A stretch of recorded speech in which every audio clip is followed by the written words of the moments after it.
Hello everyone, the thoughtful investor book के chapter number 27 में आपका स्वागत है। आज हम इस वीडियो में समझेंगे small cap companies, mid cap companies और लार्ज कैप कंपनीज के बारे में।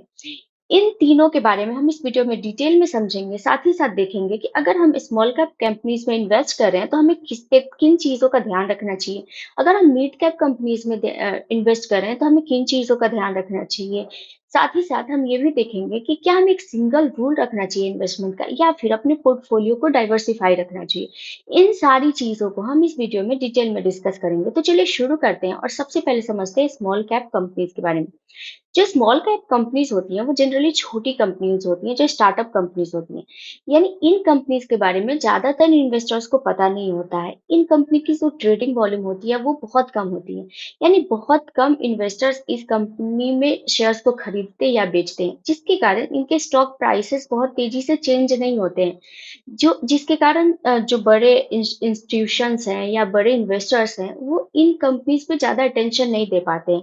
यानी ये जो छोटी कंपनीज होती हैं इनमें ट्रेडिंग वॉल्यूम कम होने की वजह से ये बड़े इंस्टीट्यूशंस या बड़े इन्वेस्टर्स का जो अटेंशन होता है उन्हें अपनी तरफ ग्रैब नहीं कर पाती है, जिसकी वजह से इन कंपनीज में रिस्क होता है। अगर इन कंपनीज में हमें इन्वेस्ट करना है, यानी अगर बात करें स्मॉल कंपनीज की, तो इन कंपनीज में रिस्क होता है लेकिन साथ ही साथ बहुत ज्यादा रिवार्ड भी होता है। यानी अगर हम स्मॉल कंपनीज में इन्वेस्ट करें, अगर ये कंपनी सक्सेसफुल होती है तो हम अच्छा रिटर्न्स बना सकते हैं। लेकिन ऐसी कंपनीज में बहुत ज़्यादा रिस्क होता है क्योंकि इन कंपनीज के बारे में ज़्यादातर लोगों को पता नहीं होता है। इन कंपनीज को हम बहुत अच्छे से जानते नहीं हैं। ज़्यादातर इन्वेस्टर्स इन कंपनी में इंटरेस्टेड नहीं होते हैं। लेकिन अगर हमें स्मॉल कैप कंपनीज में इन्वेस्ट करना है तो हमें किन चीज़ों को देखना चाहिए।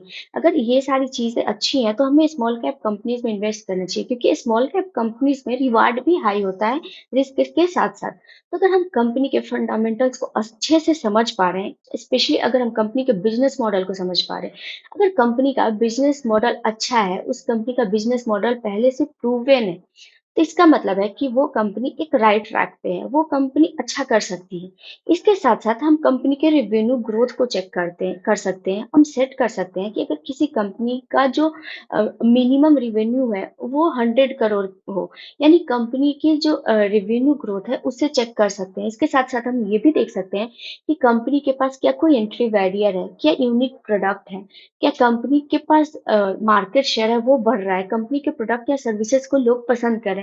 यानी कंपनी का कोई निश है, कंपनी का कोई एंट्री बैरियर है। अगर कंपनी का कोई पार्टिकुलर निश है, कंपनी का कोई एंट्री बैरियर है, तो हम जो रेवेन्यू ग्रोथ जो थ्रेशोल्ड लिमिट सेट करें, उसको भी इग्नोर कर सकते हैं। यानी कंपनी का अगर बिजनेस मॉडल अच्छा है, कंपनी के पास एंट्री बैरियर है या कोई निश है या कंपनी के पास कोई यूनिक प्रोडक्ट है, तो हम ऐसी कंपनी में इन्वेस्ट कर सकते हैं। ये कंपनी अच्छा कर सकती है।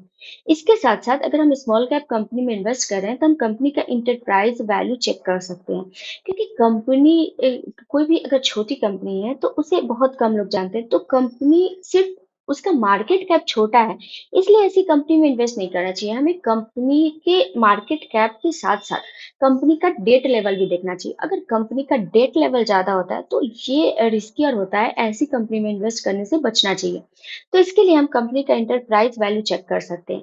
मान लीजिए कि कोई छोटी कंपनी है, लेकिन उसका एंटरप्राइज़ वैल्यू हाई है। इसका मतलब है कि उस कंपनी पे डेट ज़्यादा है। अगर कंपनी के पास डेट ज़्यादा है तो उस कंपनी का एंटरप्राइज़ वैल्यू बढ़ जाएगा, क्योंकि एंटरप्राइज़ वैल्यू जो होता है वो होता है मार्केट कैप प्लस डेट। तो अगर कंपनी का एंटरप्राइज वैल्यू ज़्यादा है, तो हमें ऐसी कंपनी पे ध्यान देना चाहिए कि अगर मतलब अगर वो छोटी कंपनी है, साथ-साथ उसका एंटरप्राइज वैल्यू ज़्यादा है, इसका मतलब है कि उस कंपनी पर डेट है, तो उस कंपनी के डेट लेवल को चेक करना चाहिए। ज़्यादातर जो इन्वेस्टर्स होते हैं, अगर कोई छोटी कंपनी है और उस पे बहुत ज़्यादा डेट होता है, तो ऐसी कंपनी से जनरली दूर रहना पसंद करते हैं, ऐसी कंपनी में इन्वेस्ट नहीं करते हैं। तो जब भी हम स्मॉल कैप कंपनी में इन्वेस्ट कर रहे हैं, तब कंपनी का बिजनेस मॉडल चेक करना चाहिए, कंपनी के रेवेन्यू को चेक करना चाहिए, साथ ही साथ ये भी देखना चाहिए कि कंपनी के पास कोई एंट्री बैरियर है या नहीं, कंपनी का कोई निश है या नहीं। इसके साथ साथ हम कंपनी का एंटरप्राइज वैल्यू चेक कर सकते हैं। अब बात करते हैं मिड कैप कंपनीज की। अगर बात करें मिड कैप कंपनीज की, तो जो मिड कैप कंपनीज होती हैं वो स्मॉल कैप कंपनी से थोड़ी बड़ी कंपनीज होती हैं और इसका बिजनेस मॉडल होता है एक एक्सटेंड तक प्रूवन होता है, यानी कि वो कंपनी कुछ एक्सटेंड तक अपने ग्रोथ को दिखा चुकी होती है, उसके अपने बिजनेस मॉडल को लोगों को दिखा चुकी होती है जिसे लोग पसंद कर रहे होते हैं, इस वजह से वो कंपनी बढ़ रही होती है। तो ऐसी जो कंपनीज़ होती हैं, यानी जो मिड कैप कंपनीज़ होती हैं, इनके बिज़नेस मॉडल कुछ एक्सटेंड तक प्रूवन होते हैं। इसके साथ-साथ ये कंपनी एक लेवल तक ग्रोथ कर चुकी होती है। इस कंपनी में जो ट्रेडिंग वॉल्यूम होता है, वो भी बढ़ चुका होता है, यानी बहुत सारे इन्वेस्टर्स इस कंपनी में इन्वेस्ट करते हैं, इस कंपनी के शेयर्स को खरीद या बेच रहे होते हैं, जिसकी वजह से इनकी ट्रेडिंग वॉल्यूम हाई होती है। जब कंपनी का ट्रेडिंग वॉल्यूम हाई होता है, तो इसमें बड़े-बड़े इंस्टीट्यूशंस या बड़े-बड़े इन्वेस्टर इंटरेस्टेड होते हैं। उनका अटेंशन ऐसी कंपनीज ग्रैब कर पाती हैं, यानी मिड कैप जो कंपनीज होती हैं वो बड़े इंस्टीट्यूशंस या बड़े इन्वेस्टर्स के अटेंशन को ग्रैब कर पाती है। इस वजह से ये कंपनी जो होती हैं वो मतलब इनके ट्रेडिंग वॉल्यूम हाई होते हैं और ये company as compared to small companies में लो रिस्कियर होती है। तो अगर हम मिड कैप कंपनीज और स्मॉल कैप कंपनीज में देखें कि जो अब यहाँ पे तो एक चीज समझ में आता है कि जो स्मॉल कैप कंपनीज होती हैं वो जनरली इसलिए बंद हो जाती हैं कि उनका जो बिजनेस मॉडल होता है वो अच्छा नहीं होता है, यानी अगर स्मॉल कैप कंपनीज का बिजनेस मॉडल अच्छा नहीं है और उसका जो कोर बिजनेस है वो अच्छा नहीं है, तो वो कंपनी जनरली बंद हो जाती हैं या फिर ऐसी कंपनी ज्यादा देर तक सस्टेन नहीं कर पाती है। लेकिन अगर बात करें मिड कैप कंपनीज की, तो उनका जो बिजनेस मॉडल होता है वो ऑलरेडी प्रूवन होता है, यानी कुछ एक्सटेंड तक वो ग्रो कर चुका होता है। उसके बावजूद भी ऐसी कंपनी कई बारी बंद हो जाती हैं या फिर बैंकरप्ट हो जाती है। जैसे बात करें सत्यम कंप्यूटर की, तो ये जनरली होता है अगर कंपनी की मैनेजमेंट अच्छी नहीं है, यानी अगर कंपनी की मैनेजमेंट फ्रॉड है, कंपनी की मैनेजमेंट अच्छी नहीं है, तो मिड कैप कंपनीज बंद हो जाती हैं। तो जनरली अगर हम मिड कैप कंपनी में इन्वेस्ट करें, तो उस कंपनी के जो मैनेजमेंट है उस पे ध्यान देना चाहिए, यानी कंपनी की मैनेजमेंट को हमें देखना चाहिए। तो मिड कैप कंपनीज में हम मेनली कंपनी के मैनेजमेंट को देख सकते हैं, मतलब एक अच्छा तरीका होगा उस कंपनी में इन्वेस्ट करने से पहले इन सारी चीजों को देखने की। क्योंकि अगर बात करें सत्यम कंप्यूटर की, तो सत्यम कंप्यूटर का जो बिजनेस मॉडल था वो लगभग एक एक्सटेंट तक प्रूवन था, वो बिजनेस मॉडल अच्छा था। इसके बाद भी ये कंपनी बैंकरप्ट हो गई या बंद हो गई, क्योंकि इसकी जो मैनेजमेंट थी वो फ्रॉड थी। तो मिड कैप कंपनीज में हमें मैनेजमेंट को देखना चाहिए, स्मॉल कैप कंपनीज में हमें बिजनेस मॉडल को, उसके रेवेन्यू को और साथ ही साथ उसके एंटरप्राइज वैल्यू को चेक करना चाहिए।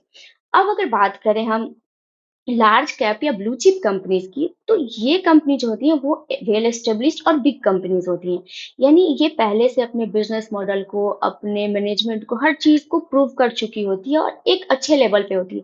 ये शुरू शुरू में बहुत तेजी से ग्रो कर रही की होती है, लेकिन अब जब वो बड़ी हो चुकी होती है, ब्लू चिप कंपनीज हो सकती है, तो वो स्टेडी रेट से ग्रो कर रही होती है, यानी स्लोली ग्रो कर रही होती है। ऐसी जो कंपनीज होती हैं उसमें बहुत कम रिस्क होता है, लेकिन इसमें बहुत कम रिवार्ड भी होता है, क्योंकि ये कंपनी बहुत तेजी से ग्रो नहीं करती है।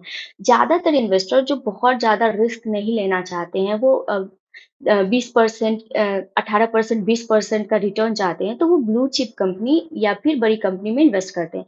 क्योंकि जो ब्लू चिप कंपनीज होती हैं उनमें बहुत कम रिस्क होता है और वो स्टेडी रेट से ग्रो करती रहती है। इसके जो ग्रोथ होते हैं वो प्रेडिक्टेबल होते हैं। तो इन्वेस्टर्स ऐसी कंपनी में, अगर मतलब वैसे इन्वेस्टर जो 18 से 20% का रिटर्न चाहते हैं, तो वो बड़ी कंपनी में या फिर ब्लू चिप कंपनी में इन्वेस्ट कर सकते हैं और अच्छा रिटर्न बना सकते हैं, यानी 18 से 20% का रिटर्न बना सकते हैं और बिना मतलब बहुत ज़्यादा इनमें रिस्क नहीं होता है।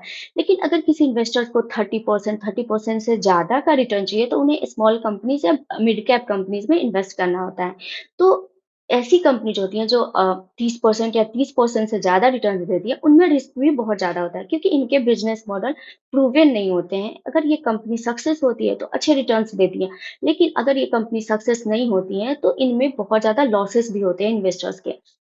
तो अगर देखा जाए तो अगर तीनों को कंपेयर किया जाए, तो स्मॉल कैप कंपनी जो होती हैं वो रिवार्डिंग होती हैं लेकिन रिस्कियर होती हैं। मिड कैप कंपनी थोड़ा कम रिस्कियर होती है और अच्छा खासा रिवॉर्ड्स भी देती हैं।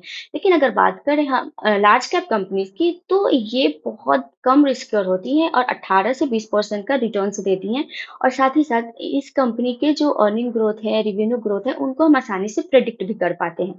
तो ये तीनों कंपनीज में डिफरेंस होता है और हमें क्या देखना चाहिए इन तीनों कंपनीज में, ये हमने बात किया। अगर हम बात करें अपने इन्वेस्टमेंट की कि हम कैसे इन्वेस्ट करें, तो कोई सिंगल रूल नहीं होना चाहिए कि हमें स्मॉल कैप कंपनीज में, लार्ज कैप कंपनी में या मिड कैप कंपनीज में इन्वेस्ट करना है। हम चाहें तो अपने पोर्टफोलियो को डाइवर्सिफाई रख सकते हैं, यानी लार्ज कैप, मिड कैप और स्मॉल कैप कंपनीज तीनों में इन्वेस्ट कर सकते हैं। यानी कोई सिंगल रूल नहीं होना चाहिए। आप कितना रिस्क झेल सकते हैं, उस हिसाब से आप इन्वेस्टमेंट कर सकते हैं। तो आप अपना कोई मतलब कोई लिमिट सेट ना करें या कोई एक पार्टिकुलर तरीका सेट ना करें कि हमें इसमें इन्वेस्ट करना है। जब भी आप इन्वेस्ट करें, अपने पोर्टफोलियो को डाइवर्सिफाई रखें और हर कैप में इन्वेस्ट करें। तो और साथ ही साथ ये भी ध्यान रखें कि आप कितना रिस्क झेल सकते हैं, क्योंकि ये कितना रिस्क आप झेल सकते हैं, कितना रिवार्ड आप ले सकते हैं, ये टोटली आप पे डिपेंड करता है। तो ये चीज़ें आप खुद डिसाइड कर सकते हैं कि आप किस टाइप की कंपनी में इन्वेस्ट कर सकते हैं। तो ये थे स्मॉल कैप, मिड कैप और लार्ज कैप कंपनीज में डिफरेंसेस।